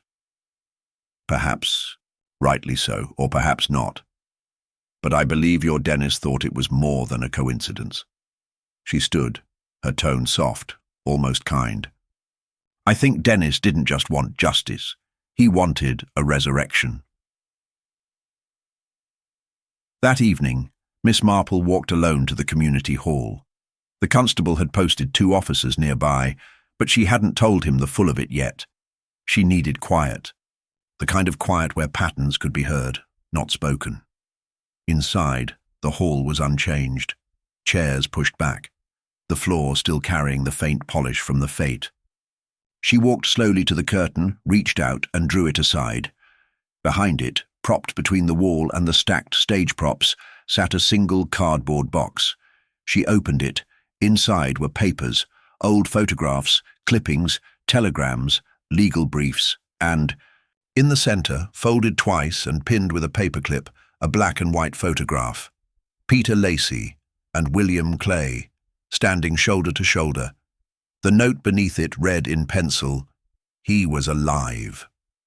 "I saw him in Barmouth, 1951. She read the handwriting twice, the looped tails, the tight spacing, Dennis's. He hadn't just found the letter that reopened the Lacey case, he had written it. The witness testimony that claimed Peter had returned, that had nearly undone the case Merton won, was a fabrication, a forgery, not to free Peter, not even to punish Merton, but to prove it could happen, to suggest that resurrection was real. He had used the Lacey case as a prototype, and when Merton returned to Chipping Barton, drawn by the resurgence of the old challenge, Dennis had seen his opportunity to stage a miracle. But instead of reviving a dead man, he made the living one a symbol. Walter Merton's death hadn't been personal. It had been symbolic, an actor cast in a role he didn't understand. The corpse was not the climax. It was the beginning, a living metaphor dragged onto the stage to perform a return that never truly came. The finale, marked in red, was reserved for Pamela, the only person who had witnessed the dance and walked away. The girl caught between myth and truth, laughter and horror.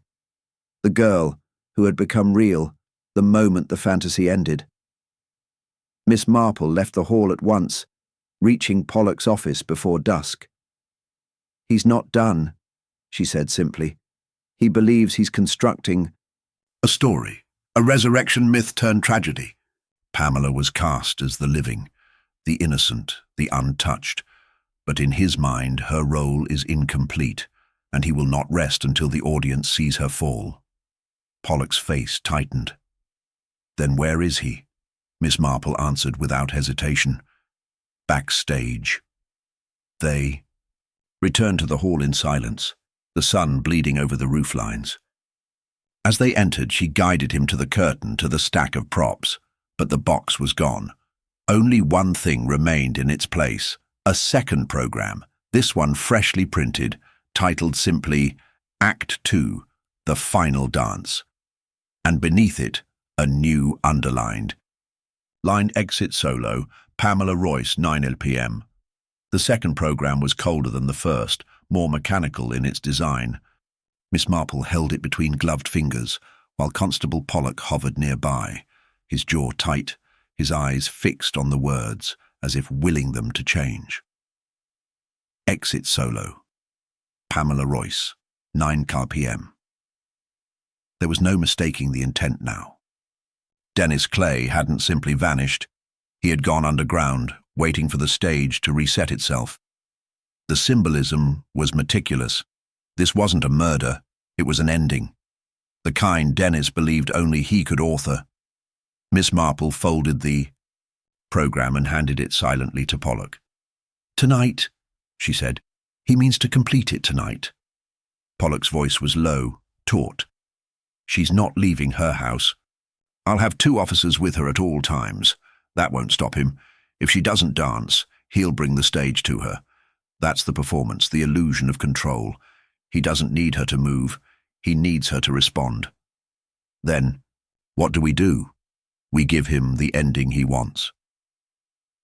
Miss Marple sat with Pamela late that afternoon, in the Royce sitting room, where the air was heavy with drawn curtains and dread. Pamela listened quietly as Miss Marple explained, not with fear, but a strange, numb calm, as though her nerves had already exhausted themselves. "He wanted me to dance with a corpse," she said. "And now—" "What? He wants me to be one?"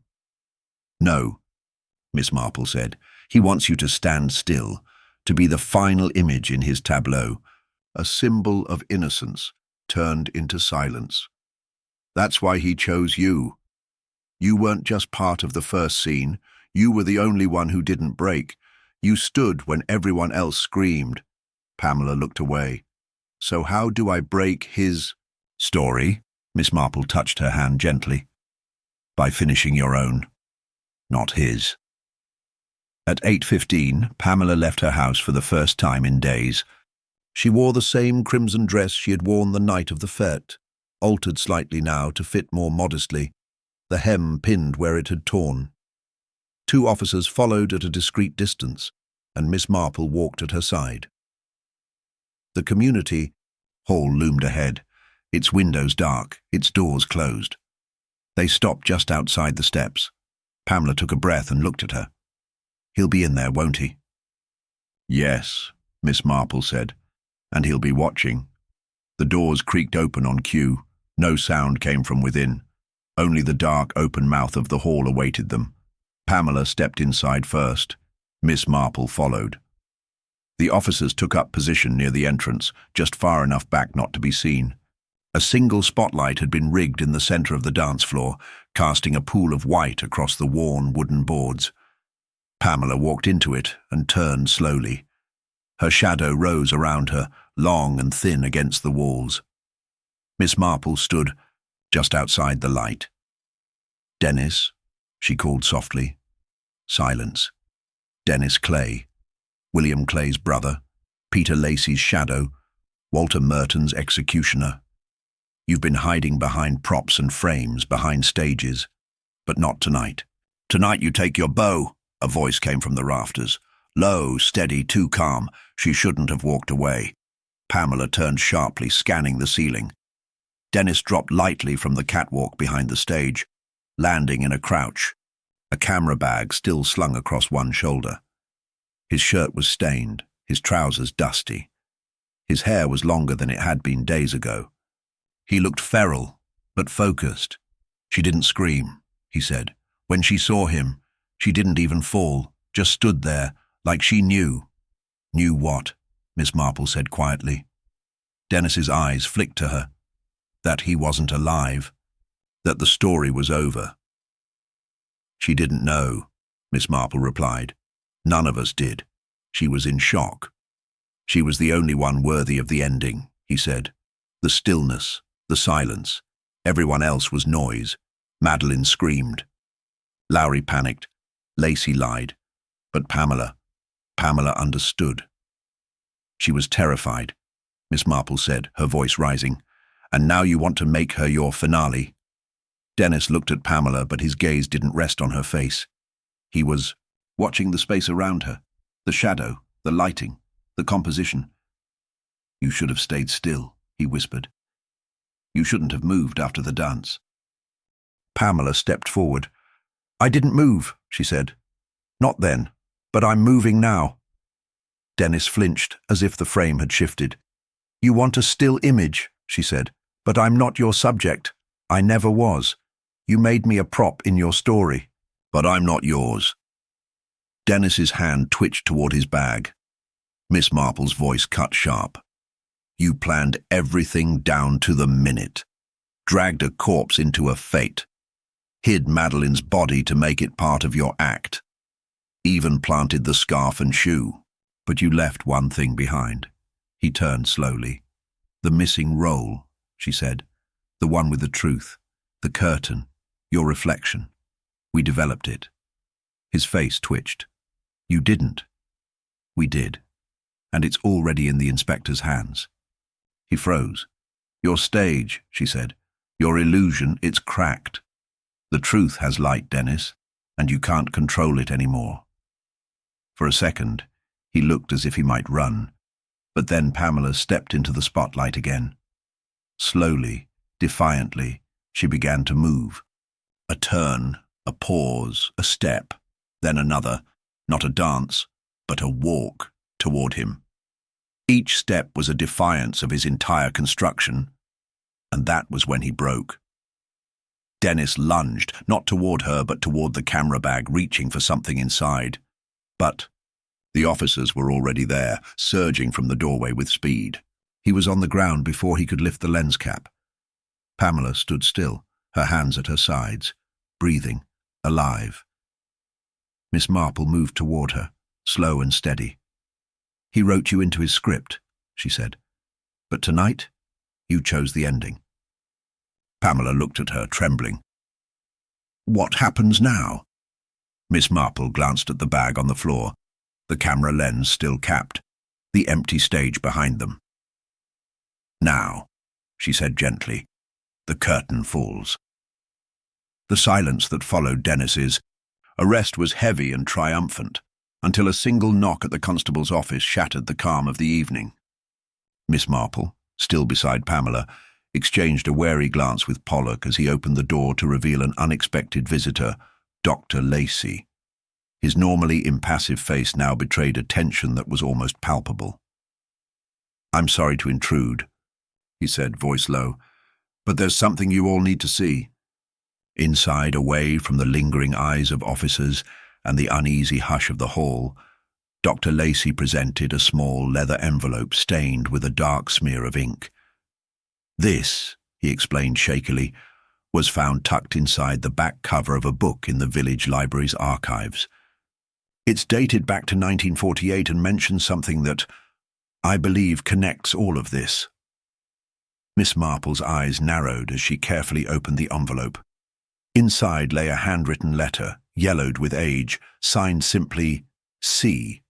It detailed a sordid arrangement that had taken place in the aftermath of the war, a secret involving Peter Lacey, the legal maneuvers that had sealed his fate, and an unnamed accomplice who had profited from the irreversible loss. The letter spoke of a covenant of silence and hinted that the real power behind the old cases had not been the obvious players at the fete, but rather someone who had watched from behind the scenes and manipulated events for years. Miss Marple's mind raced. The letter mentioned C as the mastermind. At first she thought of Constable Pollock, but his record and decades of service made it unthinkable. Then the realization struck her. C could be a reference to a name she had long overlooked, the venerable Mrs. Templeton, the vicar's wife, whose quiet manner and unassuming presence had always masked a shrewdness few suspected. Over the years, Mrs. Templeton had been privy to many village secrets, her gentle smile concealing a mind keenly aware of every nuance. The letter claimed that C had orchestrated events to maintain a balance of power in the aftermath of the war, ensuring that unresolved injustices remained buried while simultaneously extracting a subtle form of retribution from those who dared disturb the status quo. As Dr. Lacey's revelation sank in, Pollock's expression shifted from concern to disbelief. "You're saying that all along someone else, someone we never suspected, had been pulling the strings?" he asked in a hushed tone. Miss Marple nodded slowly, her thoughts connecting with a sudden clarity. The plan had been too elaborate to belong solely to an unstable photographer with a fractured past. Dennis Clay's hand had trembled, yes, but his actions had been only one part of a much larger, carefully rehearsed performance. The stage had been set decades before by that mysterious C, who had designed the original covenant that not only condemned Peter Lacey to obscurity, but also sowed the seeds of Walter Merton's recent downfall. In a series of deliberate moves, C had played each role, planting evidence, orchestrating clues, and even manipulating the fates of those like Madeleine Cray and Lowry. The missing role that Dennis had failed to develop, the stolen dance, card from Miss Marple's own home, and the carefully forged programs with underlined cues, all were red herrings meant to lead everyone to a grand finale that would exonerate C while damning others. Yet as Miss Marple read the letter aloud, it became evident that the true goal was not merely about settling old scores or reclaiming lost fortunes. It was about control, a meticulous, unyielding assertion of authority over fate, one that ensured that the past, with all its misdeeds and betrayals, would never again disrupt the delicate order of the village. C had allowed the tragedies at the fete to unfold, knowing that every piece of evidence, every accusation, would serve the larger purpose of keeping the truth hidden, while simultaneously extracting a grim kind of poetic justice on those who had dared upset the established balance. At that moment, a soft knock on the door signaled another disturbance. Miss Marple's sharp eyes caught the reflection of someone entering from behind, Mrs. Templeton herself. Her face was impassive, but behind her calm gaze lay a storm of emotions. As she stepped into the room, the air grew charged. "I wondered when you'd come," she said with a quiet steadiness that belied the urgency in her tone. Mrs. Templeton's presence was magnetic, and her calm command of the situation gave her an aura of inevitability. "I have known for many years that things were not as they seemed," she began slowly, addressing the assembled group. "I have been entrusted in confidence with certain truths. It appears that tonight, those truths must finally come to light." She reached into the folds of her shawl and withdrew another document, a file containing detailed records of bank accounts, old property deeds, and a list of names of those who had profited from the misfortunes related to the Lacey case. Among them, prominently featured, was the name of a respected local benefactor, one who had secretly financed many of the village's charitable endeavors. Yet it was also known that his wealth was built on the back of carefully concealed scandals.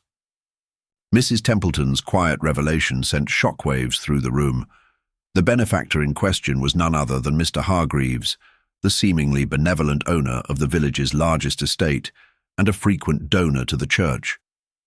His name had always evoked trust among the villagers. The file revealed that he had been the silent partner in the cover-up of Peter Lacey's case, ensuring that the legal battles remained unresolved, while he quietly pocketed the benefits of ancestral estates. It seemed that C, the mastermind behind the covenant, was in fact Mr. Hargreaves. His initials, C.H., had been cleverly obscured in the old letter, and his influence had stretched far beyond the immediate tragedies at the fete. Pamela stepped forward. "I didn't move," she said. "Not then. But I'm moving now." Dennis flinched, as if the frame had shifted. "You want a still image," she said. "But I'm not your subject. I never was. You made me a prop in your story. But I'm not yours." Dennis's hand twitched toward his bag. Miss Marple's voice cut sharp. You planned everything down to the minute. Dragged a corpse into a fete. Hid Madeline's body to make it part of your act. Even planted the scarf and shoe. But you left one thing behind. He turned slowly. The missing roll, she said. The one with the truth. The curtain. Your reflection. We developed it. His face twitched. You didn't. We did. And it's already in the inspector's hands. He froze. Your stage, she said. Your illusion. It's cracked. The truth has light, Dennis, and you can't control it anymore. For a second he looked as if he might run. But then Pamela stepped into the spotlight again. Slowly, defiantly, she began to move. A turn, a pause, a step, then another. Not a dance, but a walk toward him. Each step was a defiance of his entire construction, and that was when he broke. Dennis lunged, not toward her but toward the camera bag, reaching for something inside. But the officers were already there, surging from the doorway with speed. He was on the ground before he could lift the lens cap. Pamela stood still, her hands at her sides, breathing, alive. Miss Marple moved toward her, slow and steady. He wrote you into his script, she said, but tonight you chose the ending. Pamela looked at her, trembling. What happens now? Miss Marple glanced at the bag on the floor, the camera lens still capped, the empty stage behind them.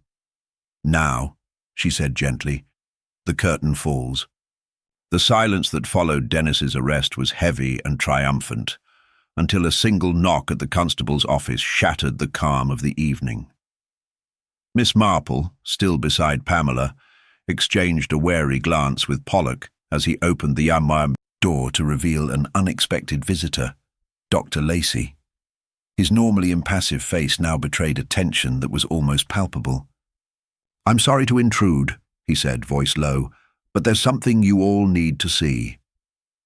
Inside, away from the lingering eyes of officers and the uneasy hush of the hall, Dr. Lacey presented a small leather envelope stained with a dark smear of ink.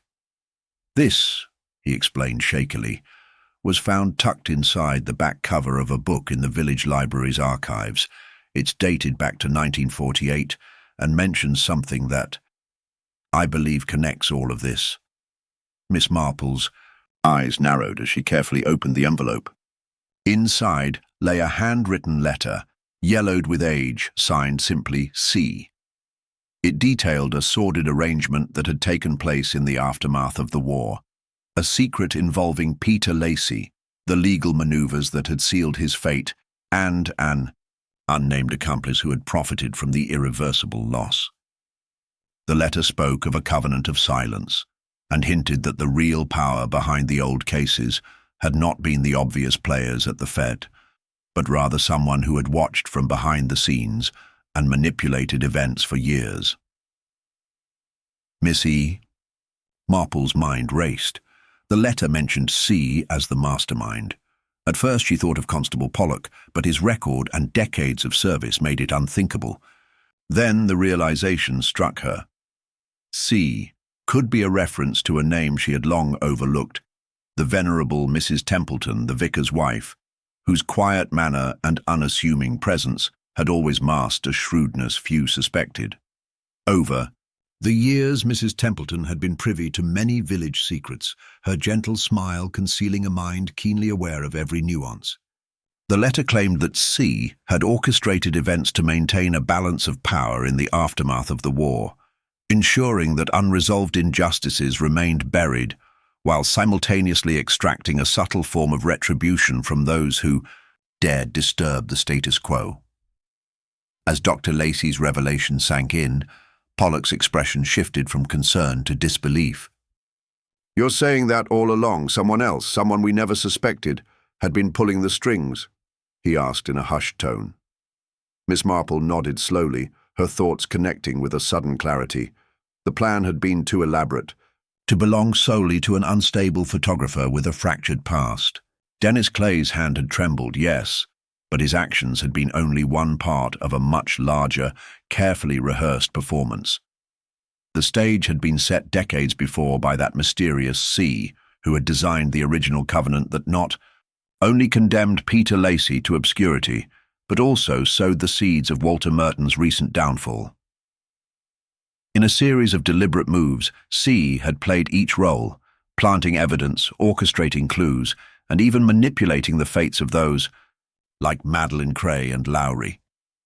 The missing role that Dennis had failed to develop, the stolen dance card from Miss Marple's own home, and the carefully forged programs with underlined cues. All were red herrings meant to lead everyone to a grand finale that would exonerate C while damning others. Yet, as Miss Marple read the letter aloud, it became evident that the true goal was not merely about settling old scores or reclaiming lost fortunes. It was about control, a meticulous, unyielding assertion of authority over fate, one that ensured that the past, with all its misdeeds and betrayals, would never again disrupt the delicate order of the village. C had allowed the tragedies at the fete to unfold, knowing that every piece of evidence, every accusation, would serve the larger purpose of keeping the truth hidden, while simultaneously extracting a grim kind of poetic justice on those who had dared upset the established balance. At that moment, a soft knock on the door signaled another disturbance. Miss Marple's sharp eyes caught the reflection of someone entering from behind, Mrs. Templeton herself. Her face was impassive, but behind her calm gaze lay a storm of emotions. As she stepped into the room, the air grew charged. "I wondered when you'd come," she said with a quiet steadiness that belied the urgency in her tone. Mrs. Templeton's presence was magnetic, and her calm command of the situation gave her an aura of inevitability. "I have known for many years that things were not as they seemed," she began slowly, addressing the assembled group. "I have been entrusted in confidence with certain truths. It appears that tonight, those truths must finally come to light." She reached into the folds of her shawl and withdrew another document, a file containing detailed records of bank accounts, old property deeds, and a list of names of those who had profited from the misfortunes related to the Lacey case. Among them, prominently featured, was the name of a respected local benefactor, one who had secretly financed many of the village's charitable endeavors. Yet it was also known that his wealth was built on the back of carefully concealed scandals. Mrs. Templeton's quiet revelation sent shockwaves through the room. The benefactor in question was none other than Mr. Hargreaves, the seemingly benevolent owner of the village's largest estate and a frequent donor to the church. His name had always evoked trust among the villagers. The file revealed that he had been the silent partner in the cover-up of Peter Lacey's case, ensuring that the legal battles remained unresolved, while he quietly pocketed the benefits of ancestral estates. It seemed that C, the mastermind behind the covenant, was in fact Mr. Hargreaves. His initials, CH, had been cleverly obscured in the old letter, and his influence had stretched far beyond the immediate tragedies at the fete. Mrs. Marple's eyes glittered with a mix of vindication and sorrow. "The real mastermind," she murmured, "has been in plain sight all along." Her voice was steady as she detailed how Hargreaves had used his position to manipulate events, ensuring that dissent was quelled and that every disruption served his hidden agenda. Every staged event, every carefully planted clue, was part of a vast network designed to protect his interests, a twisted tapestry of greed, revenge against the injustices of war, and a desire for absolute control over the destiny of Chipping Barton. Before anyone could react further, Mrs. Templeton continued, "I have long suspected that actions taken against Mrs. Templeton's own trust fund and the odd discrepancies in the church records were part of a larger design to silence those who might question him. I gathered evidence over many years, but I feared that the power he held would crush any opposition until tonight's events forced the hand of fate." Pollock's hands trembled with anger as he absorbed the revelation. "So, all along, Mr. Hargreaves has been the puppet master." He glanced at Miss Marple, who merely nodded in confirmation. "He orchestrated every piece, used Dennis Clay as a mere tool in his grand design, manipulated Madeline, exploited the wounds of the past, and even made sure Pamela became both a victim and a symbol." The tension in the room coalesced into a charged silence, a final confrontation that demanded resolution. Miss Marple's gaze locked with Mrs. Templeton's, as if in silent agreement that the time for subterfuge was over. "Mr. Hargreaves must now be brought to account," she declared quietly but firmly. "We have gathered enough evidence to expose him, to show that the true motive wasn't power or money alone. It was an obsession to rewrite history, to mask guilt in the guise of order, to ensure that the sins of the past would never be acknowledged." As night deepened outside, Pollock arranged for a covert operation to summon Mr. Hargreaves to the village hall, under the pretense of an urgent meeting regarding a charitable donation. In the face of mounting evidence, his facade of benevolence would finally crumble. In the hushed corridors of the grand estate, a final confrontation was set in motion.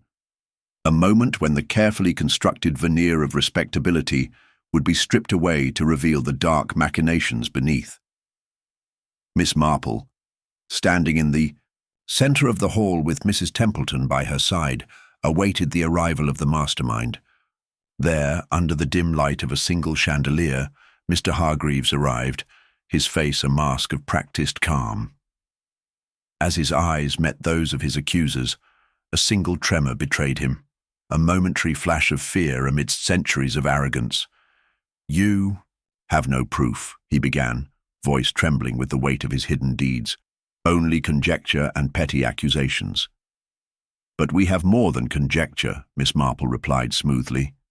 "We have a file of incontrovertible records, old letters and testimonies that link you to every unspeakable injustice in this village, and most damning of all, a promise made in ink decades ago to let the past remain buried while you harvested its secrets for your own gain."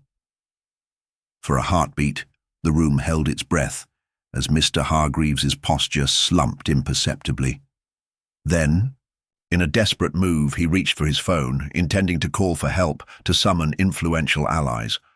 But constables rushed in from both sides, securing his arms and confiscating the device. His final protest was a bitter whisper in the gathering dark, drowned by the collective murmur of astonished gasps from those assembled. In that charged moment, as the truth spilled forth like a torrent that could no longer be contained, Miss Marple allowed herself a rare, fleeting smile. The final twist had been uncovered, a twist that transformed the entire narrative from one of staged theatrics into a sinister web of historical deceit and personal vendetta. Mr. Hargreaves, the unassuming benefactor, the trusted patron, was unmasked as the architect of a grand design meant to perpetuate secrets and empower himself through the manipulation of the village's painful past. And as the authorities led him away, the candlelight flickered over Miss Marple's thoughtful face, quiet and resolute, knowing that even as one dark chapter closed, the stories of human frailty and ambition would continue to unfold, always leaving room for one last twist. Mr. Hargreaves said nothing as he was led away, his silence heavier than protest, heavier than any defense he might have conjured. The weight of decades spent weaving shadows into structure now collapsed into the echo of his own footsteps through the hall. Constable Pollock flanked him, his usual steadiness now brittle with disbelief. But it was Miss Marple, still seated, calmly beneath the hall's flickering chandelier, who seemed most composed, watching not the man himself, but the space he left behind, as if even his absence had meaning. Outside, the village was silent. Word had not yet spread. The night air carried only the rustle of hedges and the soft creak of the hall doors as they closed once more behind the man everyone had once trusted. The officers would take him to Barchester by dawn, where formal charges would be filed, and documents, carefully copied and bound by Mrs. Templeton, would begin their journey through the courts. But as the immediate danger passed, the room did not relax. Pamela remained by the wall, still staring at the center of the floor where she had once spun unaware beside a corpse. Mrs. Templeton clutched her bag tightly, lips pressed thin.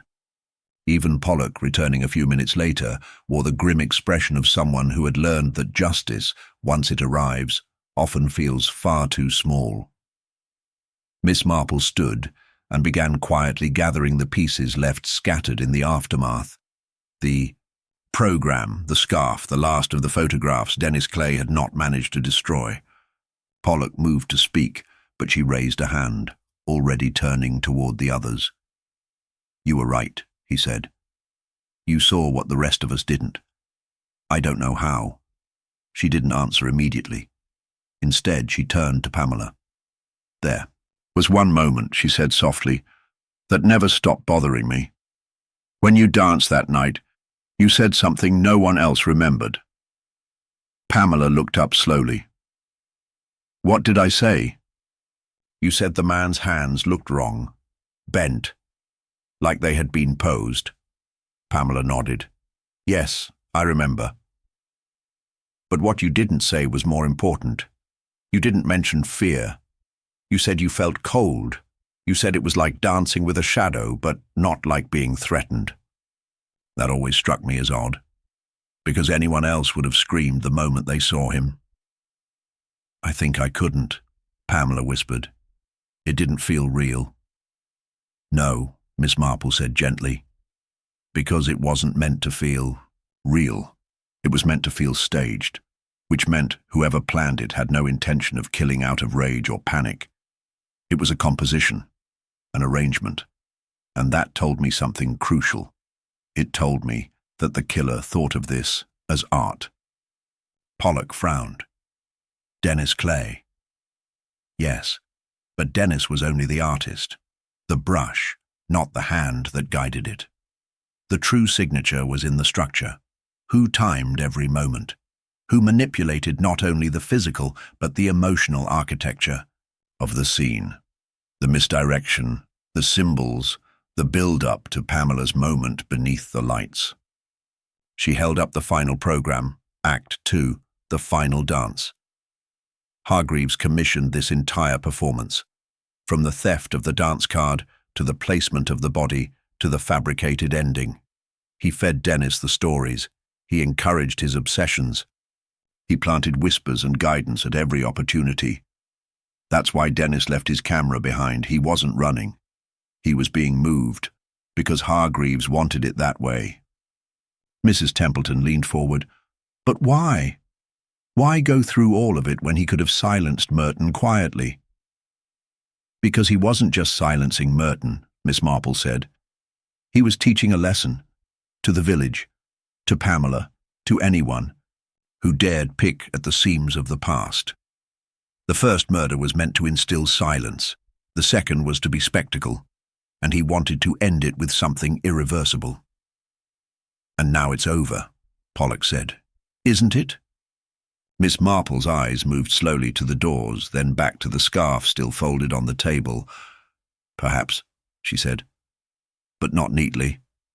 Pamela looked up sharply. "You think he'll get away with it?" Miss Marple didn't respond at first. "He may face charges for conspiracy, for obstruction, perhaps even for influencing Dennis into murder. But he will have lawyers, influence, old alliances. The worst men always do. He will not be punished as he should. He will not be shamed as he deserves. And he knows that." The silence that followed was longer this time. "But he will live with something far more dangerous than punishment," she added softly.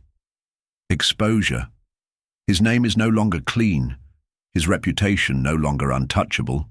His influence has burned its own roots." Pollock nodded grimly. "We'll have eyes on him, wherever he ends up." Miss Marple turned again to Pamela, her voice quiet now. "You were never his victim, you know. Not truly. He cast you in a role you didn't ask for, and you stood through it all. That's more than defiance. That's grace, and it's the one thing he couldn't choreograph." Pamela didn't smile, but the colour returned to her face, slowly, like light edging back into a dark room. By the end of the week, Dennis Clay had been formally charged and transferred to a psychiatric holding facility. He offered no resistance. No confession either, only silence, and in one final conversation with the attending physician, a cryptic line, "She never missed a step." Hargreaves resigned from his charities before the papers went to print. He claimed ill health. The truth trailed him quietly, never in court, but in whispers, in unspoken glances, in the way his name disappeared from plaques, invitations, and parish newsletters.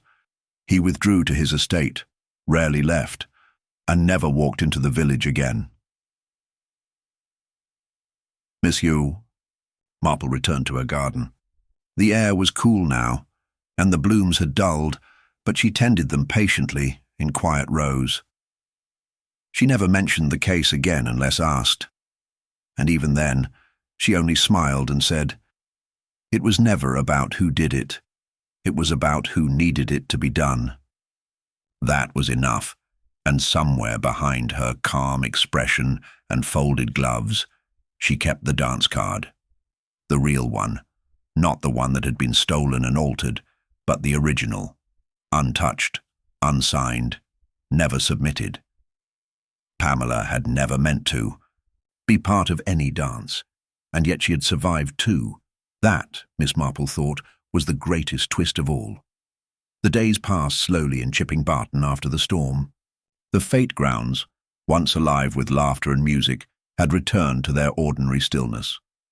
The bunting had long since been taken down. The hall remained closed for repairs, though no one truly said why. The villagers, for the most part, avoided walking too close to it now, as if the floorboards remembered too much. Pamela Royce had begun to emerge again, quietly, with less fanfare. She no longer wore red, no longer turned heads at dances, but she smiled when spoken to, and no longer flinched when someone brushed past her on the pavement. Miss Marple had seen her that morning outside the bakery, carrying a small parcel and nodding politely to Mrs. Croft, who had finally stopped shadowing her niece's every movement. There was healing in motion, however slow. Miss Marple herself had taken to the vicarage garden in the early afternoons, reading in the shade, sipping weak tea, and answering the occasional visitor with warm, if brief, conversation. She seemed content to let the case settle, as if everything had found its place. And yet a certain quiet preoccupied her, the kind that never truly leaves a detective when one puzzle, no matter how brilliantly resolved, leaves a corner unsolved. It began with something small, as it often did. Mrs. Templeton, having brought over a tin of plum biscuits, sat with Miss Marple beneath the old chestnut tree and mentioned, almost in passing, "I still can't imagine how Dennis managed it all. You know, coordinating the lights, the timing, the curtains. It's impressive in a rather grotesque way." Miss Marple smiled faintly. He had help, even if they didn't know it. Madeline, for instance. Briggs, unintentionally. And Lowry, of course. Yes. But still, those switches, the spotlight cues, he would have needed access to the panel in the gallery. Miss Marple paused, her expression still but alert. "The gallery?" "Oh, yes," Mrs. Templeton said with a slight nod. "The lighting panel's quite old up on the catwalk. Madeline used it during the Christmas pantomime. It controls the stage dimmer. Dennis wouldn't have known how to work it unless someone showed him." Miss Marple stirred her tea without responding. Later that day, after Mrs. Templeton had left and the garden was quiet once more, Miss Marple rose from her chair and walked back to the hall. The constables had long since left it unguarded, and the key was easy enough to borrow from the mayor's office, where it now sat idle on a hook. She stepped inside alone. The light filtered weakly through the windows. The hall smelled of dust and disuse. The curtain had been drawn back, the floor cleared, but the scent of old wood and polish still lingered. She crossed to the far wall and found the ladder leading to the catwalk. It creaked beneath her weight, but she climbed it carefully and reached the narrow gallery above the stage. There, just as Mrs. Templeton had said, was the old switchboard, scratched, faintly rusted, but functional.